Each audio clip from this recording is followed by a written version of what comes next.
Hey Leute, hier, willkommen zu einem weiteren Video zu Brawl Stars. Heute reagieren wir auf ein Video, wo ein YouTuber alle 24 Hypercharges bewertet hat. Das ist vom YouTuber SpenLC. Aber ich weiß, dass der damals ein Profi war. Ich weiß nicht, ob es jetzt noch so ist, aber das Gesicht sagt mir was. Bevor wir uns das aber einfach angucken, würde ich gerne auch ein Predict raushauen. Von den meiner Meinung nach 3 schlechtesten und den 3 besten. Außerdem, ganz wichtig für alle, die das Video gucken, im Shop habt ihr einen legendären Stardrop umsonst. Ich weiß nicht warum. Ist auch komisch, Leute klicken das Video an, weil sie eine Reaktion erwarten. Dann sehen sie einfach, wie ich einen Stardrop öffne. Aber, oh, wiederbelebte Verbündete verfügen 3 Sekunden lang über erhöhtes Bewegungstempo. Ist nicht die Star Power, die ich will, weil die andere ist viel besser. Aber nehme ich mit. Außerdem habe ich ja noch einen Zweit-Account. Ich kriege einfach den Dino umsonst. Neue Brawlers. Search ist ein legendärer Brawler inzwischen. Und hier haben wir eine Hyperladung drin. Ist ein bisschen sinnlos, weil es ist ja mein Level 1 Account. Ich werde die niemals hier sehen können. Also, mal kurz 3 Hyperladungen, die meiner Meinung nach scheiße sind. Die schlechteste meiner Meinung nach die von Sprout. Du wirfst halt da diese Stacheln auf den Boden und wenn Gegner da wirklich genau reinlaufen, kassieren die Schaden. Manche Leute sagen, oh, in Tresorraub ist sie stark. Aber warum sollte ich den in Tresorraub spielen? Der ist doch nicht mal gut in Tresorraub. Ich habe hier auch noch nicht alle Hyperladungen ganz gesehen, aber die von Pearl liest sich relativ ähnlich. Dampf ablassen hinterlässt 4,5 Sekunden lang einen brennenden Bereich. Ist halt ein ähnliches Prinzip, da brennt halt irgendwo. Aber es macht halt nur Schaden, wenn Gegner so dumm sind und da reinlaufen. Ich persönlich finde das hier auch noch ziemlich schwach. Kokons setzen 3 Spinnen frei. Also mit der Hyperladung kannst du einfach noch ein 4. Mal ein Gadget einsetzen, so gesehen. Finde ich, liest sich scheiße, aber ich schwimme mit der Masse und sag, das drittschwächste ist das von Bell.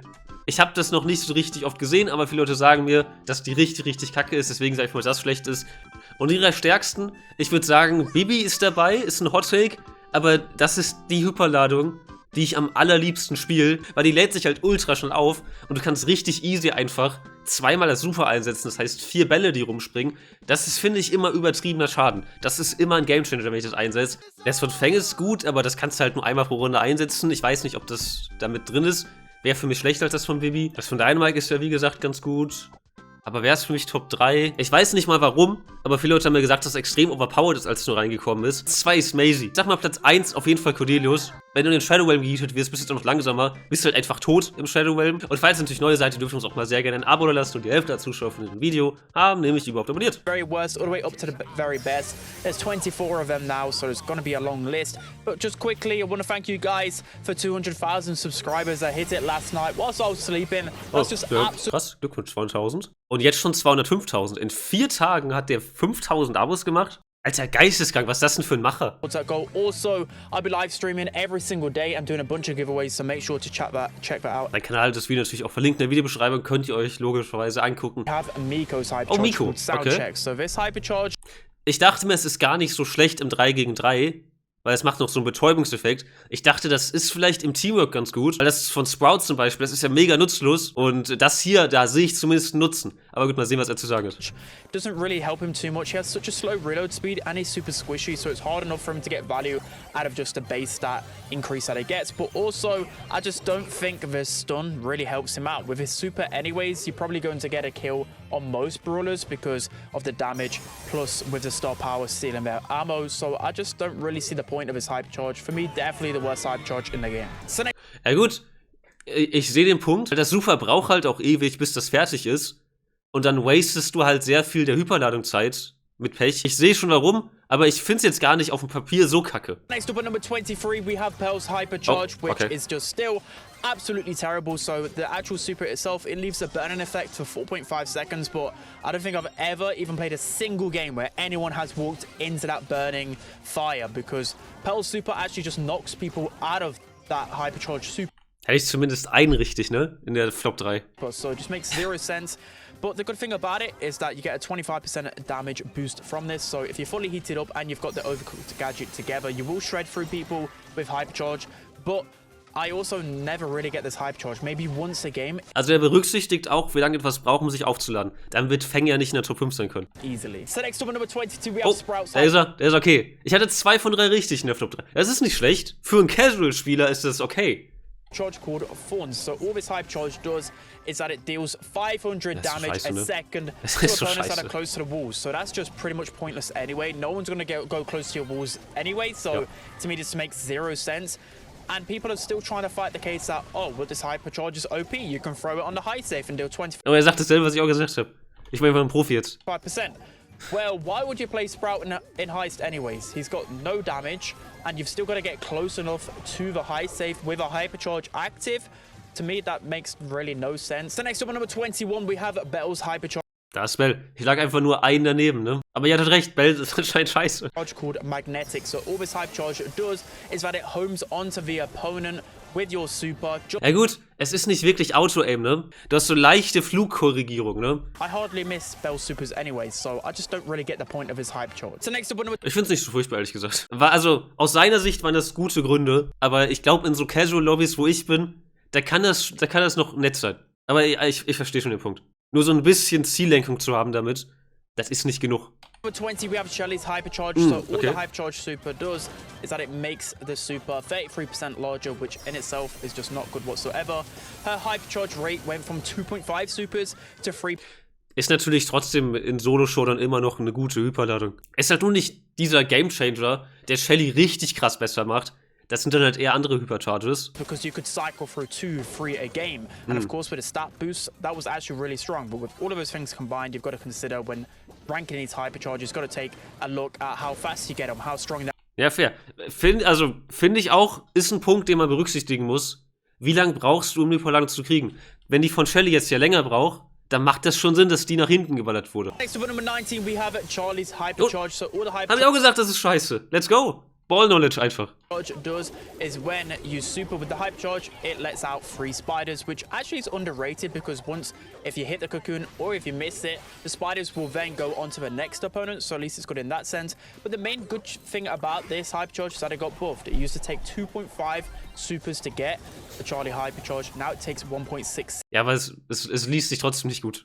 Strong, so that's why it's pretty low on the ranking. The next up at number 18, we have Colt's Hypercharge. Okay. Which all it does, it makes the Hypercharge super 120% wider, so it doesn't actually help. Die Kugeln werden größer, so gesehen. Finde ich, ist jetzt nicht kacke eigentlich, ist in Ordnung. In my opinion, the best things about it is definitely the 26% speed boost and a 25% damage boost. Finde ich gut. Er berücksichtigt auch die Stat-Boost, die du kriegst. Ne, also Colt wird schneller durch die Hyperladung. Habe ich ja zum Beispiel jetzt komplett ignoriert. Weil ich finde, um das richtig zu bewerten, musst du auch jede Hyperladung einmal gespielt haben. Ich habe nicht mal ansatzweise die Münzen, um überhaupt alle Hyperladungen zu holen. Selbst wenn ich die hätte. Ich müsste der Hochlevel Hyperladung kaufen. Wenn ich bis zum Ende des Jahres Brawl Stars spiele, a.k.a. wenn ihr bis zum Ende des Jahres Lust habt, Brawl Stars bei mir zu gucken, dann habe ich vielleicht zum Ende des Jahres alles. The next up at number 17, we have Crow's Hypercharge called Utility Knives. So this recently got a big buff in the last set of balances.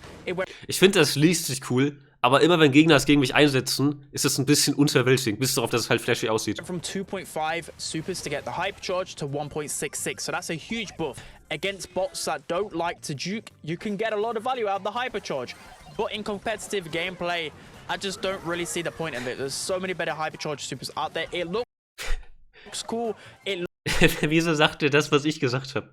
Das ist flashy, aber nicht so stark, wie es aussieht. Einfach riesiges Ball-Knowledge habe ich. It looks flashy, but it's actually really hard to get a lot of damage with it. You need someone to you need to use the Hypercharge super on top. Es sieht aber wirklich sau cool aus, das muss man sagen. Also Style-Bonus hoch. Wenn du eine Tierlist machst oder generell eine Rangliste, dann machst du dir erstmal, okay, das ist kacke, das ist okay, das ist gut, aber das ist sehr gut, ne, in der Reihenfolge. Wir sind jetzt gerade in dem Bereich, würde ich sagen, okay, wir sind gerade in den Okay-Bereich. Ich frage mich, wann der Switch kommt und er dann sagt, oh, das ist eine gute Hyperladung, aber es gibt bessere Alternativen. Das ist eine gute Hyperladung, aber ich werde ab und zu in diesem Video, oder ich habe es schon gemacht, ich habe es wahrscheinlich nur stumm geschalten, so schniefen. Ich habe eine Hausstauballergie und ich habe jetzt seit 3 Tagen hier nicht mehr gesaugt und das merkt man schon. Deswegen, wenn ich einfach nur da sitze und ihr sowas seht, dann ziehe ich die Nase hoch, aber ich habe es stumm geschalten. Ich habe diese Allergie halt. Kann ich nichts für. You should be able to land Spike supers frequently anyways and confirm kills with the Mythic gear and also ich finde das von Spike übrigens ganz gut. Ja, der Radius wird größer. Ich finde auf dem Casual-Niveau kann das schon mal ganz gut Gegner einfach wegdrängen. Also ich finde, das ist in Ordnung. Pretty strong. So next up at number 14, we have Primo's Hypercharge. So the Hypercharge itself. Okay, das habe ich sogar. Also ich muss noch El Primo leveln, aber ich habe das. Es liest sich aber auch ganz gut, muss man sagen. Ja, ist immer doof, wenn der Creator-Code anders ist als der YouTube-Name. Bei Epicgames mein Creator-Code ist ja auch Bador YT, weil Bador war schon weg aus irgendeinem Grund. You jump into someone and it kind of sucks opponents close to you like a Jackie super. But I kind of overrate this one because I thought with the Brawl Talk that the actual super radius was much bigger, but it's not. So I think this Hypercharge isn't as strong as it seems. It's still pretty decent. Finde ich gut, dass er selber sagt, dass er es selber überbewertet. Ich werde es ja diese oder nächste Woche in Aktion sehen. Bin ich gespannt. So next up at number 13, we have Bull's Hypercharge. Okay. So when you super in... Das finde ich persönlich schon ziemlich gut. Du kassierst 80% weniger Schaden, glaube ich. So stark war ja Rosa anfangs. Rosa Super damals war so gestört. Ich habe jetzt nur das Video gefunden, wo ich Rosa gezogen habe. Okay, ich werde nicht ausrasten, weil ich Rosa ziehen werde. 2,52, Bador rastet aus. Yes, es hat geklappt! Es hat geklappt! Es ist aber eher so ein mildes Ausrasten. Zack, zack, zack. Oh, Banger. Alter. Habt ihr gesehen, wie wenig Schaden die kassiert? Guck mal da oben. Und dann laufen. Ja, okay, dann hau ich ab. Es war so geisteskrank. Auch hier Solo-Showdown. Lobby voller Rosas. Da ist nichts anderes drin gewesen. Guck mal, wie wenig Schaden. 150. Wild. Und so stark ist jetzt wohl ungefähr mit der Hyperladung. If you can time this right, you can get team wipes so easily. You can get a lot of damage onto the save, like 30%. Got 5 seconds to really get good use out of it. But as I said, if you time it right and with the Stomper Gadget combined. Ich glaube, das von Rosa war 8 Sekunden damals, ne? Oder. Das war wirklich eine lustige overpowered Meter. Can get some really good players. Next up at number 12, we have Rosa's Hypercharge. Okay. So when you activate your super with your Hypercharge, it will slow people around you until your super depletes, which is actually pretty strong. You can close the gap to opponents, and especially when you combine it with her gadget, which slows people, it's a really strong combination. Damage reduction, anyways, with a super, you combine that with the additional shield you get from Hypercharge, and then the speed. You think of previous metas, whenever there's been a max super and you've got a Rosa super combined, you're literally unstoppable. But then you just get speed boost anyways from this Hypercharge and... Das habe ich, by the way, ne? Ich habe diese Hyperladung, aber ich habe Rosa nicht auf dem richtigen Level. So wie er es gerade beschreibt, bekomme ich tatsächlich auch mehr Lust, Rosas Hyperladung zu sehen, als das von El Primo. You can just run through people. The big reason why it's not as strong as before is because she got... Wir sind im Aber-Bereich. Wir sind im Bereich, das ist stark, aber... Da sind wir jetzt. Aber gut, wie willst du das auch sonst sortieren, ne? Du kannst nicht sehen, das ist scheiße, scheiße, scheiße, scheiße. Das ist das Beste aller Zeiten. Geht ja nicht. Du musst ja diese Abstufung finden. A super charge rate nerf, which again affected her hypercharge rate, but still I think this hypercharge is really strong. So next up at number 11, we have Lu's Hypercharge. So whenever you activate your hypercharge... Oh, das von Lu wirkt auch gut. Du kannst Gegner mit instant einfrieren. This used to be easily one of the best in the game. Oh, okay. Then they nerfed his super recharge rate, so effectively you couldn't use this hypercharge, you know, shoot 2 pieces of ammo and then charge another one. That would lead you to just literally get team wipes, so you can't do that anymore. But if you time it right, you can maybe get 2 supers in a row. But anyways, even if you just use the Hypercharge super onto one Brawler, you're gonna get a free kill every single time. So ein Hasengeist? Ich muss Colette mal spielen. Ich habe die einmal gespielt, so für mich persönlich, privat, ohne Aufnahme. Fand die mega lustig, ich muss die mal spielen. She supers, she has a Team Spirit, which follows her as well. Oh, der hat noch Schaden gemacht. So essentially, this deals a lot of damage on heights. But not only that, if you use a push it star power and Hypercharge super someone, you will instantly charge your super again. So the reason why it's so good is because you can get ja, du kannst 2, das maybe super even spammen. 3 Hypercharge supers in das a ist row. wild. And of course, her super is so deadly, so you can pretty much get a team wipe with this if you... Und das von Fangs soll noch besser sein, obwohl du es nur einmal einsetzen kannst. It definitely helps her out a lot. Next up at number 9, we have it. Okay, ich habe Fangs auf Platz 9 predicted. Auf 9 haben wir Jessie. Ja, auch gut. Ich dachte ja mal, ich habe das einmal eingesetzt, aber du musst erst Hyperladung und dann das Super werfen. Ich dachte halt, das verwandelt sich. Aber es ist auch gut, ne? Wenn Gegner das gegen mich einsetzen, finde ich das schon immer ganz stark. Jessie's Hypercharge called Scrappy 2.0. So the Hypercharge super gets a 50% HP buff, so it's essentially taking her Scrappy turret to 10k HP and an additional 20% damage boost. But the best thing about it is that the Hypercharge rate got buffed from 2.5 supers to get Hypercharge to 1.66. So you might think, well, I think this one is insanely underrated. You definitely got to make sure you're purchasing this one. So next okay. Hey, und wenn ich mir das hole, dann trage ich doch sehr gerne den Creator-Code Spen ein. Ich werde auch ernsthaft, wenn ich mir das nächste Mal was hole, werde ich den Creator-Code eintragen, aber es besteht ja auch die Chance, dass er das Video claimt, ne? Das heißt, dass er die Einnahme damit kriegt. Wäre okay, ne? Bei Reaktionen bin ich immer der Meinung, das ist okay, weil er hat sich mit dem Video viel mehr Arbeit gemacht, als ich mir jetzt hier mit der Reaktion mache. Stört mich nicht. Oh, Cordelius ist nur Platz 8. Oh, krass. Whenever Hypercharge is active with your super, you will slow opponents in the shadow round. But the best thing about this isn't actually really slow, because you effectively can get kills easily anyways with his super in general. It's the 25% damage boost and a 24% speed boost. You can just shred through people easily. The bad thing about it is that you're probably not going to get any team wipes, but it does... Ja, okay, gut. Gut, wenn man das als Parameter nimmt, du kannst nicht ein gesamtes Team killen, aber halt, wenn du ein 1 gegen 1 hast, du gewinnst das 1 gegen 1 Duell zu 100%. mean that in a 1v1 scenario, you would definitely get the kill. Ja. So for that reason, I've had to put it in the top 10. Ah, okay. Finde ich, ganz ehrlich, die Erklärung finde ich nachvollziehbar. Im 1 gegen 1 ist es wahrscheinlich mit das Stärkste, aber so generell, wenn du halt auch mehr als nur einen Gegner killen willst, ich kann die Erklärung voll verstehen. Ja, bin ich bei. Akzeptiere ich. Number 7, we have Buzz's Hypercharge. So whenever his Hypercharge active and his super it's a hits the Spider-Man. wall, he will get his super back instantly. So a lot of people, myself included, were really scared of this because during sneak peeks, he could actually get his super back even when you just hit an opponent. Habe ich auch gesehen, dass Leute da ein bisschen Angst vor hatten. So many game-changing plays. The thing about it is that, again, you can't stun lock people, so it's pretty hard to get the most value. You can't really team wipe people with this, but still, it's pretty much a confirmed kill. Oh, da ist er. Platz 6, okay, da lag ich ja voll daneben. Aber ey Leute, Bibi war noch nicht drin. Meine Hoffnung auf Bibi in der Top 3, die leben. Und das ist ein Hottag, ich weiß, aber ich fand's halt sehr, sehr stark, immer wenn ich es eingesetzt habe. Hypercharge in the game, I still went with a Fang's Hypercharge called Dragon Kick, so whenever he has the Hypercharge super, he can... Der kann damit dann durch Wände dashen und wirft noch Popcorn auf den Boden. Popcorn ist nur so ein bisschen Bonus, aber dass du halt nicht mehr gestoppt werden kannst von Wänden, ist schon stark. Go through walls with it and leave a popcorn trail. So this Hypercharge has got several nerfs. It now takes like 4 supers to get your Hypercharge, which is still crazy. So you probably only get 1 Hypercharge a game, but it doesn't matter. That's all you need to get a team wipe and make game-changing plays with. Das ist wirklich ein Game-Changer, wenn du es einsetzt. Du kannst alle Gegner damit killen. Also gehe ich davon aus, dass alle, die jetzt eine Liste sind, auch auf diesem Level sind, dass die halt so Game-Changer sind, die halt wirklich alle killen. Ja, dann wird Bibi dabei sein. Na gut, logischerweise, sie war noch nicht. Now Ja, moving into the 5. Oder? Nein, Platz 4! Trotzdem, ey, Bibi. Sehr gut, Bibi, sehr gut.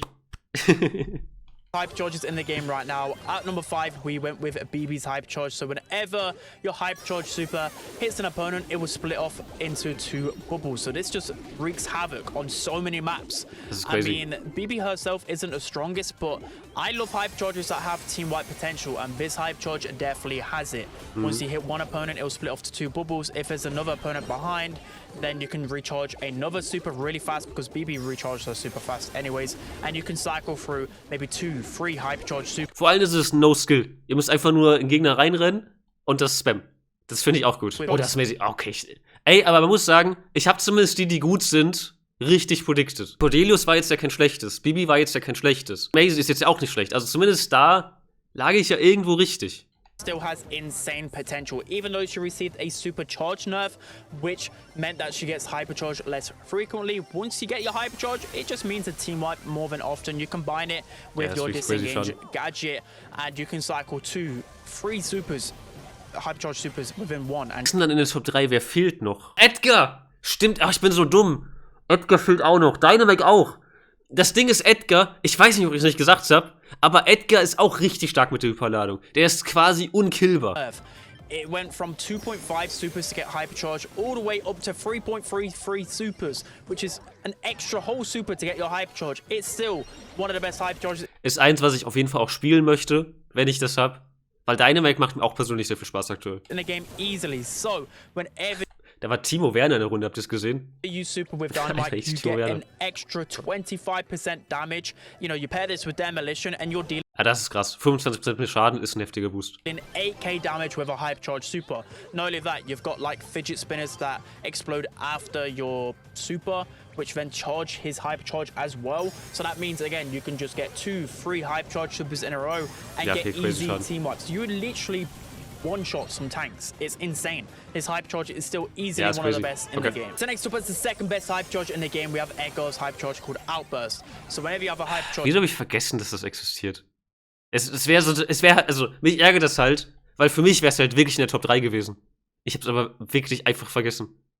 Super, your reload speed gets increased and your super recharge rate gets increased. So essentially, you just rip through people with the stat boost as well. 24% speed, 15% damage and shield. So you just rip through people. Also ist Leon Platz 1, aber mit Leon hast du doch null das Potenzial, ein gesamtes Team einfach zu killen. Also da würde ich sagen, aus Casual-Perspektive ist das von Leon wahrscheinlich nicht Platz 1, aber halt auf einem höheren Niveau ist das von Leon halt Platz 1. Muss man da, glaube ich, ein bisschen differenzieren. One of the best hypercharges. Moving on to the best hypercharge in the game right now, we have Leon's hypercharge called Limbo. So whenever he has his active hypercharge super, it means that your location will not be revealed when you shoot and you don't lose your super. So It's really weird. When he shoots, he's literally still invisible. You just see the blades fly out, which is just so hard to counter if you're on the other side of things. And you get 25% damage boost and a 24% speed boost. So you essentially got like a mini smoke trails with Invisi-heal, whilst you've got the mythic gear active, so your super lasts longer, you're dealing more damage, you're invisible. There's just so many things combined. And then you probably just charge your next super anyways. It's just ridiculous.